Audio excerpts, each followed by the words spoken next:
Am I the only one that dreams of one day being kidnapped by a serial killer?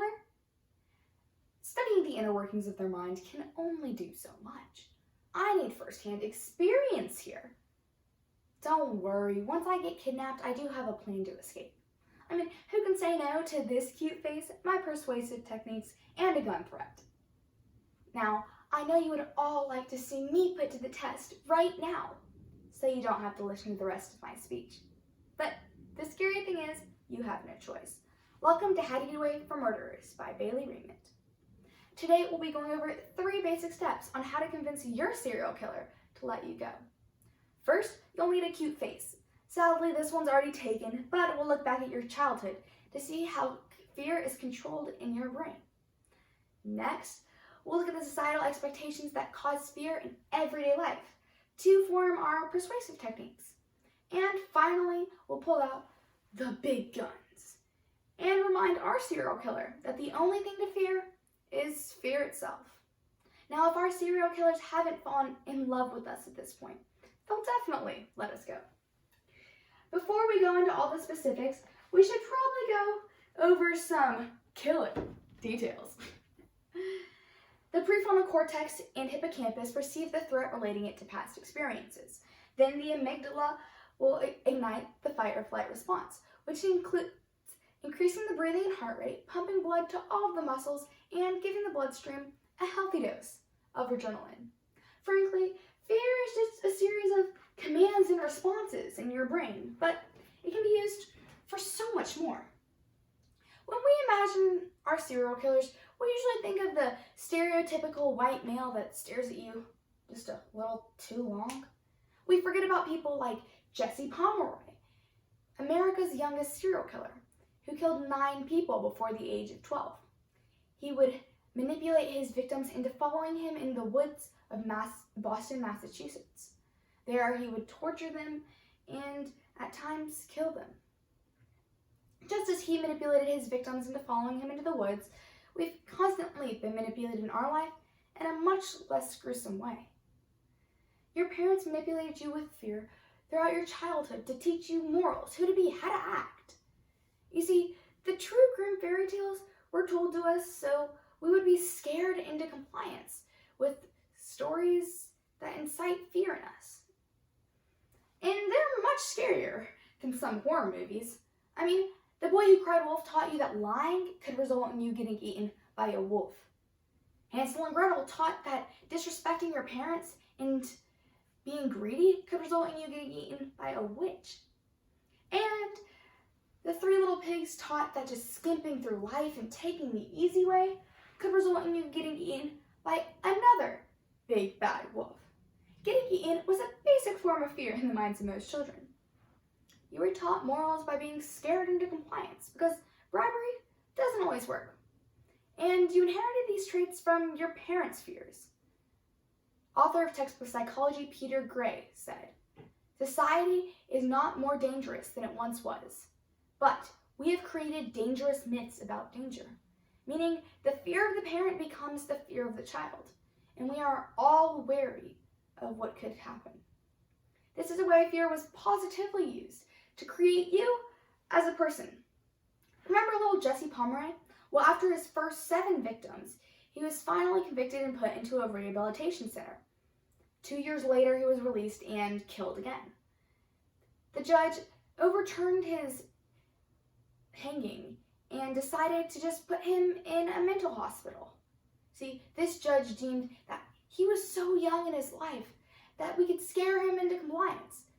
But you can't incite fear in a person who loves to be scared. You know what's more scary than just one master manipulator? 2. Myra Hindling and Ian Birdie were a couple. Myra used her feminine and weak persona to lure victims to follow her as she was the helpless lady. Then Ian Birdie would come and cut the life out of them. See, they worked together to create this perfect illusion of hope and death.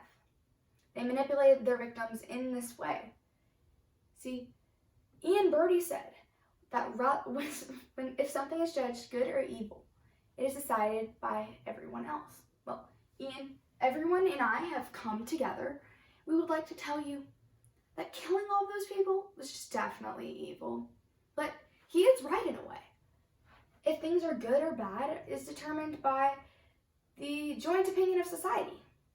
So we walk through life searching to stay in the indistinct borderlines that society has granted us. Best-selling mystery author Rita Brown says, "The result for conformity is being liked by everyone but ourselves. We'll create this silent, servile personality to appease those who we see as greater than us. And we've learned that ostracism is the result of holding an opposing opinion. And this fear of getting separated from our peers,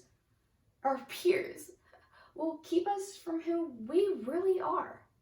We'll turn our back on our morals and our innate desire to speak out because we don't want to be separated from all the people we love." Myra and Ian worked together for many years until they were pursued and discovered with souvenirs of a lot of their victims. They were both sentenced to multiple lifetimes in prison, and Ian's legacy still lives, as he wrote an autobiography, and police are still working to find the body of one of his victims. See, fear is the same. We can't truly end its reign of terror until we find the body of it. Now we're going to do something fun. We're going to pull out the big guns. See, not many serial killers enjoy the thrill of automatic weaponry as much as hands-on contact. And Stephen Port was one of those people. He didn't need an automatic weapon because he had something even more powerful, a database of thousands of willing participants who thought he was an ex-Navy special ed teacher who would follow him to his apartment after meeting him on the app Grindr. Then he would drug and rape them, which escalated into killing. See, these platforms gave him the opportunity to have access to thousands of victims. But they do many worse things. They view how much time you're on each post and push out content that you'll like. They have psychologists that analyze the different parts of your brain and how you'll respond to certain things. As you can see on the Netflix documentary Social Dilemma, these companies have the power to make or break brands. They can sway political opinions. They control the entire input of information for the entire younger population. See, some of us think, oh, it's fine. I'm getting free entertainment and I know better than to trust all these things. But what about those who don't? What about those whose opinions are fully formed by these companies? Who gave them the power to do that? Who gave them the power to control millions and millions of eyes? To create the morals of many people? See, these things that we don't see are even more powerful than we believe. Now, Stephen Port was finally discovered after one of the victims had to push the police to look into him. And he had souvenirs of over 83 of his victims. Finally, he was sentenced to life in prison, and his social media rampage ended. I should probably introduce you to my first victim, Dr. Bones. Yes, he was plastic and dead when I bought him, but I have dropped him several times. He told me about his journey from a single plastic skull to a full-bodied plastic skeleton. Just as he was formed by bolts and screws, we've been formed by fear, manipulated to be who we are by our parents. Next, he was pushed out of society because he's not human or something like that. And finally, from the outskirts of society, he learned there are many more things to fear than what we may believe. He told all of this to me because he believed that I would be dead once I got kidnapped. But look, here I am. A cute face, persuasive techniques, and a few gun threats. The wall between life and death is thin. Don't let your fear be a part of what breaks it down. Fear is a weapon as well as a tool. Use it well.